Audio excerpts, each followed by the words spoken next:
మూడోదిగా మనం చూసినట్లయితే ఏమిటి మూడోది?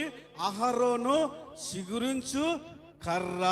కనుక ఎండిపోయినటువంటి యొక్క కర్ర అందులో పెడితే అది ఏమైంది? అది చిగురించి పోత పూసి బాదము కాయలు కాసి. దేవుని స్తోత్రం, హల్లెలూయా. అంటే దాని యొక్క అర్థం ఏమై ఉన్నది అంటే దేవుని యొక్క ఆశీర్వాదమునకు సాదృశ్యం. దేవుని యొక్క ఆశీర్వాదం అనేటువంటిది సాదృశ్యం. ఎండిపోయినటువంటి యొక్క స్థితిలో నుండి, ఎండినటువంటి యొక్క జీవితము నుండి, ఎండినటువంటి యొక్క బ్రతుకుల నుండి దేవుడు ఆశీర్వదించినప్పుడు మనము ఆశీర్వదించబడి